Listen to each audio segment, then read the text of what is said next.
holiday weekend travel, or rather the lack of it. For the first time in 20 years, AAA is not issuing a travel forecast for the Memorial Day weekend. They say they just don't have the economic data to make a prediction. And the CDC is warning, remember, travel can increase the chance of getting infected or spreading the virus. But nevertheless, some people are still taking the risk and going out. Kris Van Cleave has more.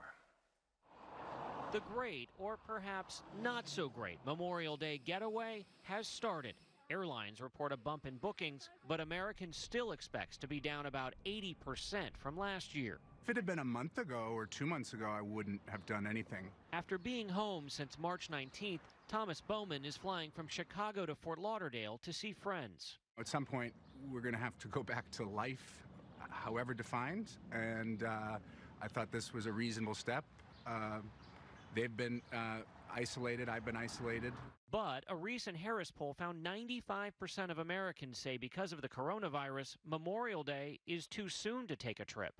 When the annual Rolling to Remember motorcycle ride honoring veterans in D.C. was canceled, Carol Hebert decided to stay home in Michigan.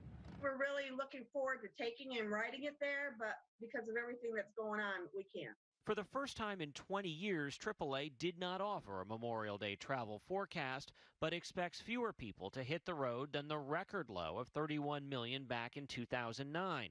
Still, health officials worry about scenes like these, crowds on a Jersey Shore boardwalk and this raucous street party in Florida last weekend. Just a warning, the Florida Highway Patrol will be fully staffed this Memorial Day holiday, watching for drunk or distracted drivers and, of course, for speeders. The COVID-19 restrictions are being lifted in Florida. Therefore, we are expecting more motorists to come out of the house. So we're ready for if it's a traditional style weekend with a lot of motorists on the road, and we're ready for if it's maybe a little bit more calm.